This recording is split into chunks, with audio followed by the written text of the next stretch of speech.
कल भारतीय महिला हॉकी टीम ने जो अपनी परफॉर्मेंस दिखाई वो बिल्कुल ही खराब परफॉर्मेंस थी। ये तो बिल्कुल भी नहीं सोचा था कि हम इतनी बुरी तरह से हारेंगे। हमारी टीम ने एक टीम के रूप में नहीं खेला, ये सबसे बड़ी गलती थी। चलो अब जो हो गया सो हो गया, क्या कहना है।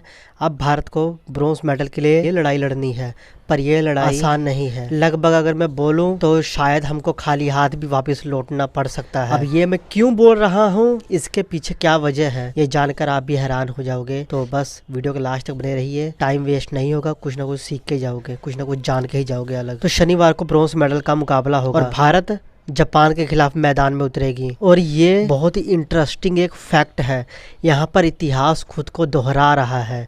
ये दोनों टीमें आपस में फिर एक बार भिड़ रही हैं। कैसे इतिहास दोहरा रहा है बताऊंगा मैं, पहले थोड़ा डिटेल जान लेते हैं दोनों टीमों के बारे में। भारत ने अपने ग्रुप में बेहतरीन परफॉर्मेंस दी थी। वो अपने ग्रुप में टॉप पर रही थी, जहां पर सिंगापुर को 13-0 से हराया, मलेशिया को 6-0 से हराया, कोरिया के खिलाफ 1-1 से मैच ड्रॉ पर खत्म हो गया और फिर हांगकांग चीन को 13-0 से हराया। पर सेमीफाइनल में आकर हमको चीन के हाथों 0-4 से हार का सामना करना पड़ा, शर्मनाक हार। तो हम ग्रुप में टॉप पर थे, पर फिर भी हमको सेमीफाइनल में हारना पड़ा। वहीं अगर मैं दूसरी ओर जापान की बात करूं तो वो भी अपने पूल में टॉप पर थे। उन्होंने अच्छी खासी बढ़त बना के रखी थी पूल में, पर सेमीफाइनल में जब वो कोरिया के खिलाफ मैदान पर उतरे, इन्होंने अच्छा खेल दिखाया। आखिरी मिनट तक स्कोर 2-2 रहा और जब शूट आउट की बारी आई तो वहां पर जापान ने 3 गोल किए और कोरिया ने 4। तो एक नाटकीय मोड़ के चलते जापान को इस टूर्नामेंट से अब ब्रोंज मेडल के लिए लड़ाई लड़नी पड़ेगी अपने आखिरी मैच में।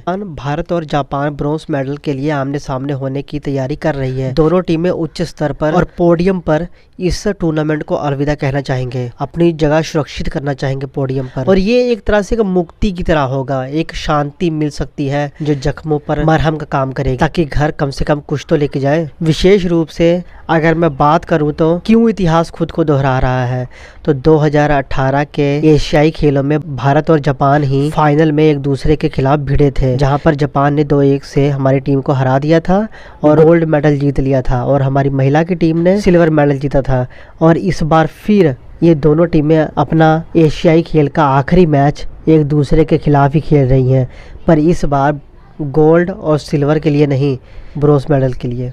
फ़र्क बस इतना ही है। अब मैं थोड़ा रिकॉर्ड की बात कर लेता हूँ कि क्यों मैंने ये बात कही थी कि हमको खाली हाथ लौटना पड़ सकता है घर। विशेष रूप से जब दोनों टीमें आमने सामने हुई हैं तो रिकॉर्ड हमारे पक्ष में है ही नहीं। जापान ने 28 मैच हमारी भारत टीम के साथ खेले हैं, जिसमें से 15 मैच वो जीत गया है और सिर्फ 10 मैच हम जीते हैं। 3 मैच बेनतीजे रह गए, तो रिकॉर्ड तो हमारे पक्ष में नहीं है। और ये मैं बात हाईलाइट करके क्यों बता रहा हूँ, इसलिए क्योंकि अभी तक हमारी टीम की जो परफॉर्मेंस रही है वो पिछले रिकॉर्ड को मद्देनज़र रखते हुए ही रही है, उससे इधर उधर बिल्कुल भी नहीं।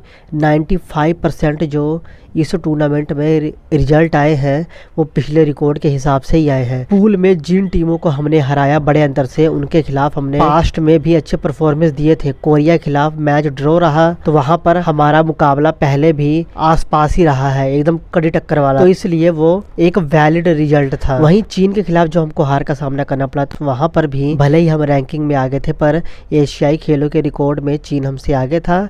और पिछले कई मैचों के अगर रिकॉर्ड उठाकर देखें, स्पेशली बड़े टूर्नामेंट में जहां पर वर्ल्ड क्लास हॉकी खेली जाती है, वहां पर चीन ने हमेशा हमको टक्कर दी थी। तो जो भी इस टूर्नामेंट में अभी हमारी टीम ने परफॉर्मेंस दी है वो पिछले रिकॉर्ड के आसपास ही दी है। तो इस बार भी अगर रिकॉर्ड के मुताबिक हमारी टीम परफॉर्मेंस देती है तो हमको खाली हाथ घर लौटना पड़ेगा। और अगर रिकॉर्ड को हम भूल भी जाएं, फिर भी अपनी टीम और जापान की टीम की परफॉर्मेंस में अगर हम पॉजिटिव और नेगेटिव कुछ ढूंढें तो जापान ने कोरिया के खिलाफ सेमीफाइनल मैच में कांटे की टक्कर वाला मैच खेला, जबकि हम एक तरफा मैच में ही हार गए। इस टूर्नामेंट में हमने स्ट्रॉन्ग टीम के खिलाफ एक भी मैच नहीं जीता है। कोरिया के खिलाफ हम नहीं जीत पाए थे, ड्रॉ पर ख़त्म हो गया। चीन जो हमको टक्कर देती थी उनके खिलाफ हम हार गए। और तीसरी टीम है इस टूर्नामेंट में बड़ी, वो है जापान। भले ही रैंकिंग में हम आगे पीछे हों, पर ये टीमें एशिया में मजबूत मानी जाती हैं और हम पर भारी पड़ती हैं। तो देखते हैं क्या होता है। हमने अपना अभियान इस टूर्नामेंट में गोल्ड मेडल को ही लक्ष्य मानकर शुरू किया था। हालांकि अब हम भटक चुके हैं। हमने शुरुआत अच्छी की, पर अब हमारा टारगेट हमसे चूक गया है। हम अपने अभियान में अपने लक्ष्य को साधने में असफल रहे हैं। तो अब जो भी हम परफॉर्मेंस देंगे इस टूर्नामेंट को ख़त्म करने के इरादे से ही देंगे। ये अगर हम मैच जीते हैं तो ये हमारे जख्मों पर थोड़ा मलहम का काम कर सकती है, सीधी सीधी बात बोलूँ तो। क्योंकि इस मेडल से ना भारत के टोटल जो मेडल की संख्या है उसमें 1 नंबर बढ़ जाएगा।